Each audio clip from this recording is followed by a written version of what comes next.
Right around the time I became the chair of the Diocesan Task Force on AIDS in the Diocese of Atlanta in the late 80s, I believe the Gay Men's Chorus the year before had a number of 200 voices. The year that I became the chair, 90 members of that chorus had died, had succumbed to AIDS. Back then, if you had an HIV infection, it was like a death sentence. And it was ravaging the gay community in Atlanta and rural Georgia, and was slowly but surely beginning to move into the community of drug abusers, intravenous drug abusers. Needless to say, the previous chair was completely burned out, and the whole committee was exhausted. And we knew we had to come up with a new direction. We were being overwhelmed. So I put together a subcommittee, and we met, and somebody on that committee said something brilliant.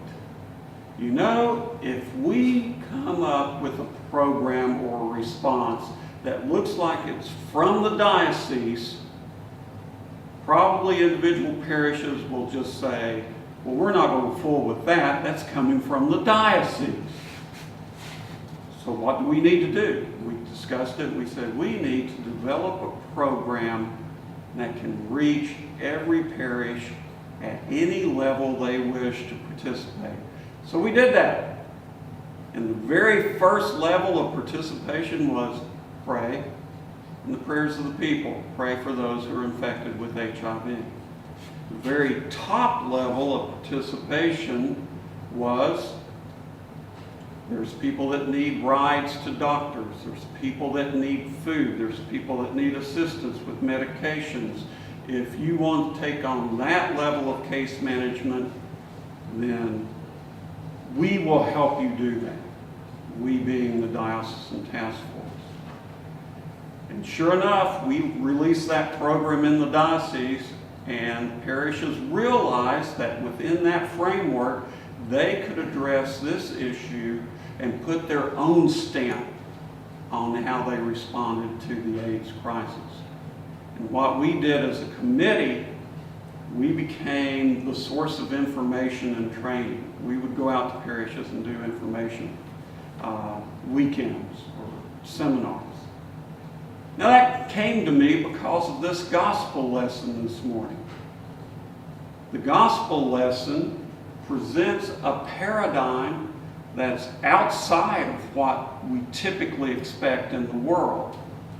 In the year that Tiberius was emperor, here's the governor, Pontius Pilate, here's Herod the ruler, Philip, and Lysanias. Well, God doesn't start there. Wait a minute. I thought if you wanted to get things done, you started at the top. Well, maybe the top of the religious establishment. When Caiaphas and Annas were the high priests. No, God didn't start there. The Word of God came to John the Baptist. And you know what? God didn't start there either. Because John the Baptist went out among the people and released that Word, released that power. And it changed the world. Much like Love First, that's what we called our program in Atlanta. There was, I'll share a story with you. There was a big suburban parish out in Atlanta, and they wanted us to come in and do an information seminar. So we did, and a guy, we'll call him Bill, shows up, and he's dragging along 2 teenage sons. And he says, now, I don't want to be involved. I'm just here because my boys, they need to know about this. And they need to understand what's going on. Okay, fine. We didn't pressure people. So don't sign me up for anything. Okay. But what we did hand out, a little information sheet. What kind of skills do you have?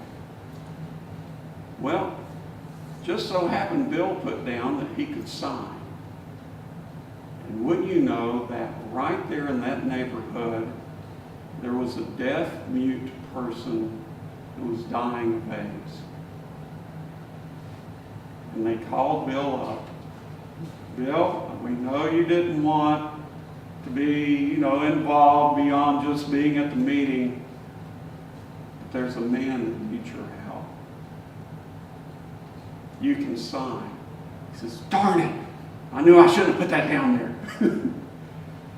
"Well, tell me about it." And they told him about the situation.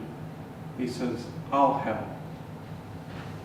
And what happened was that man changed. AIDS didn't become a gay person or a drug abuser. The face of AIDS took on a human face, somebody he could relate to. He got to know the man. When the man died, he lost a dear friend. But more important than that, more than just exposing his sons to information, he exposed them to the power of God acting in the world to make a difference. And his sons, through that experience, I'm hoping grew up to be better human beings. So there's two ways, there's two paradigms. We can go from the top down, we can go from the bottom up. With Love First, we went with the bottom up. And with the coming change in the world of Christ, God also released the word among the people, leveled the hills and filled in the valleys so that we could know the way of Christ, that we can become the Word of God or Christ in our world and change it for the better.